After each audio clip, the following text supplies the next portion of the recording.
Alright, so the next one is just the eye. Alright, so I'm only going to do one eye with you, and my students need to do the other eye as well, but I'm just going to go through one for the sake of time and making sure we can get through this in a timely manner. I don't want you to take too long on all these different steps. We want to make sure that we're paying attention and we're learning, but I don't want to take too much of your time up talking. It really is not my favorite thing to do. So we're going to follow this step by step, and then at the end we'll add the eyelashes, and I'll show you how that works. I'm going to zoom in. Actually, I don't know if I'm going to zoom in right away because I want you to be able to see what's happening up here so I can talk about it. And I'm going to do this one here because this is the left eye, because the tear duct is on this side. So this is the left eye.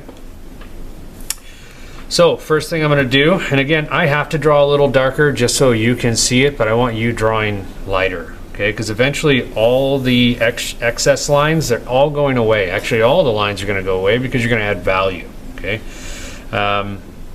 So first thing we want to do is we're going to draw a circle. And I want to talk about the eye a little bit because it's good to understand what it is that you're drawing. And the way I draw my circles too is I do a quarter here, a quarter there, a quarter here, and then a quarter here. Okay, so I've got that. And when we talk about the eye, there's some things to know about it. This is roughly, your eye is roughly the size of a golf ball, and you only see a very small portion of your eye. If you saw more of your eye might be subject to fall out. We don't want your eyeball to come out. So we've got that down. Now we're going to start with this line right here, the upper eyelid, and you can see where it's kind of cutting through, and we've got this much of a gap, almost like a crescent moon left over of this golf ball.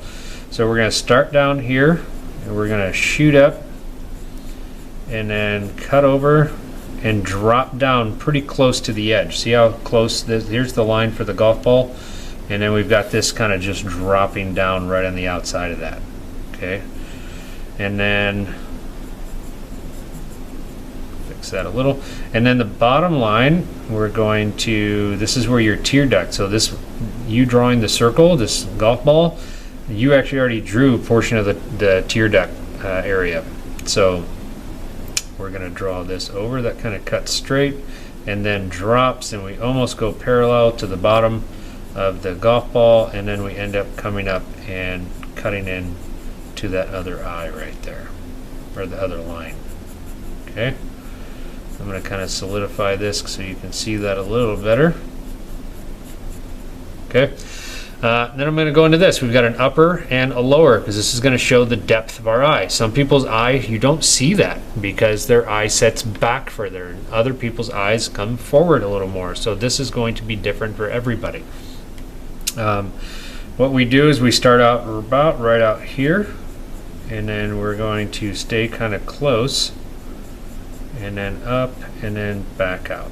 Okay, so we've got that upper eyelid portion, or upper eye portion. It's not really the lid. The bottom line here is going to kind of skate right along the side of this circle that we had. It's going to start right out here. We're going to skate right along that and then come out a little further. Okay, that's showing us how much of the eye is actually kind of sticking out.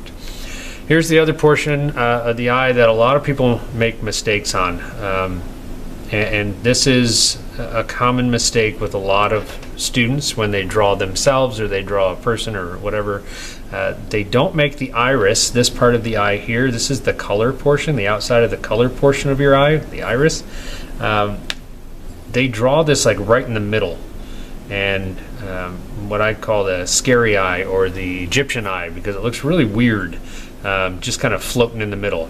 Not too many people walk around with their eyes normally open and you be able to see the complete iris all the way around. Normally you do not see white all the way around, like the white of your eye, all the way around.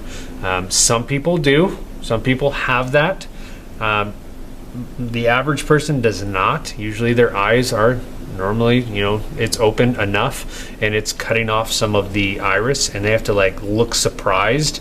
And even still, some people still, you won't see all the way around white.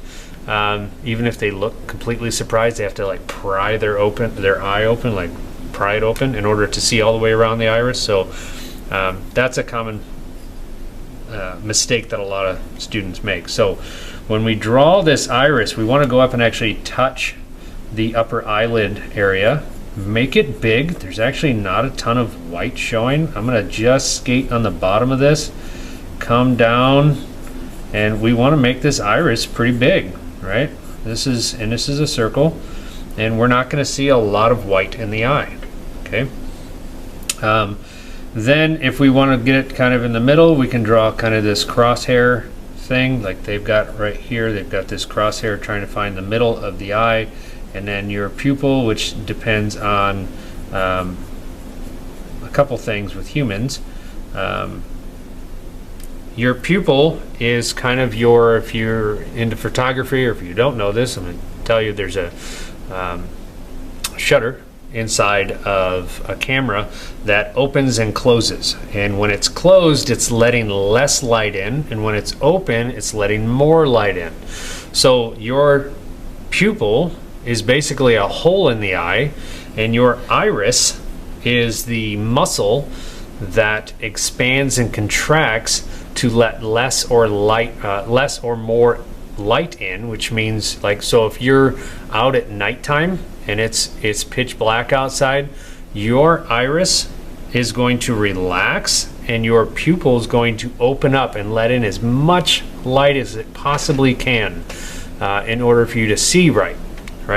And then if it's super bright outside, your iris is going to contract and squeeze that pupil as small as it can be to make sure that you're not blinded by the light, right? When you go to the eye doctor and they dilate your eye and they put the eye drops in there, and what it does is it relaxes your iris, and it lets your iris relax, and the pupil opens up so they can see way down into your eye to make sure that everything's good to go, or that if it's not. So that's how the eye functions, okay? So your eye is a muscle, your iris is that bicep that's expanding and contracting to make your pupil work properly, okay? So we've got the top, the bottom, and then we've got the iris, and the way that you can kind of get just a glimpse of how we do the iris, we just kind of do like this kind of sketchy little, because the fibers, these are the fibers, the color of your, and I didn't go into the science about why you have colors. I didn't go into that, so I apologize, I don't have that information, but the reason these look like little fibers is because it's a muscle, okay?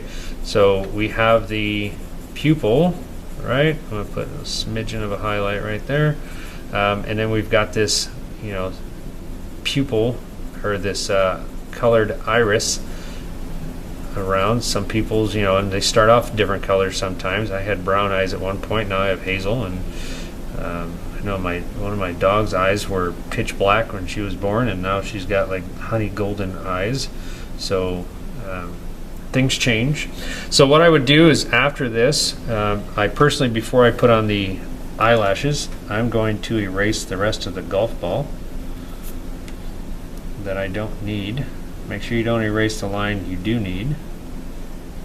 Just trying to stay away from the necessary lines.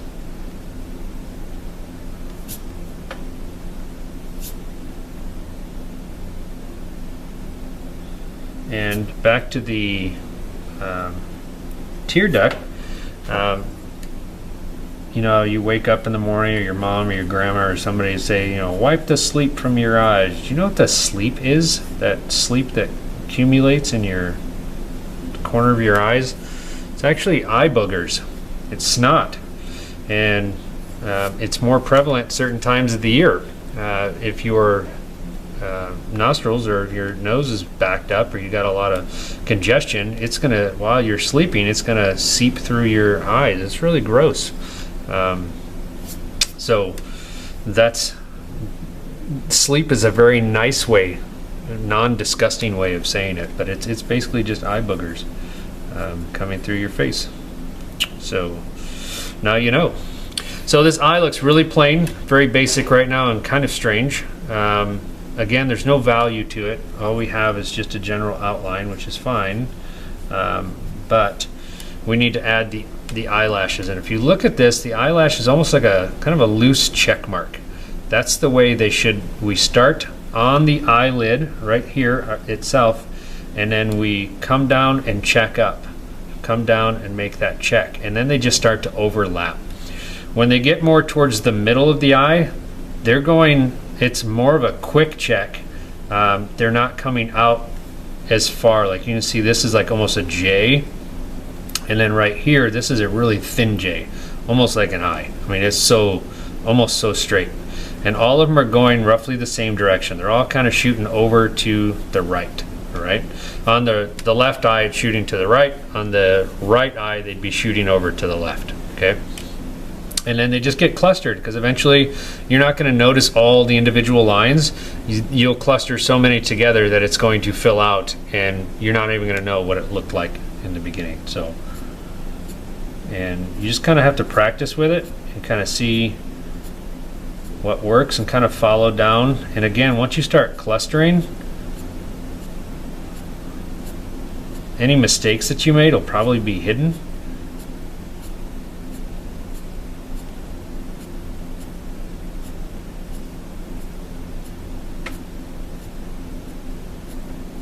And some girls tend to have longer eyelashes. I knew a boy growing up, he didn't have eyelashes.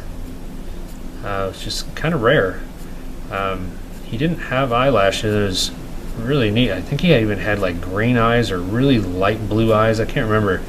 The kid that I grew up with, went to school with, neat kid. I won't say his name, but anyways, he didn't have any eyelashes.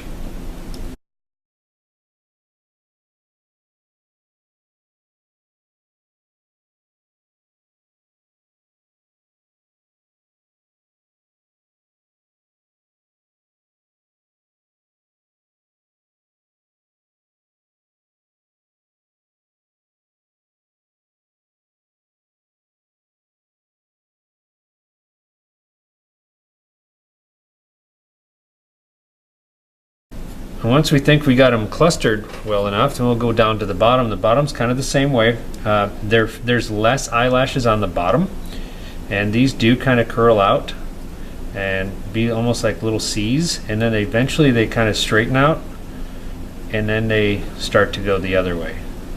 I'm going to zoom in here real quick so you can see this.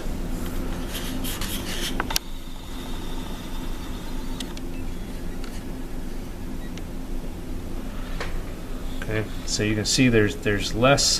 Whoops, that was a little long. Oh well.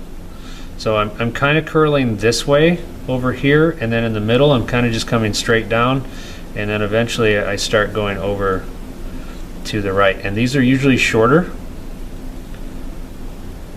Now on most, when you guys do your self-portrait, at least in my class, you may not have to do this kind of detail work. You might end up just filling in. Your eyelashes will just be kind of a big cluster of darkness, and that's okay. But I still want you to understand how they work and how to draw them in case you do.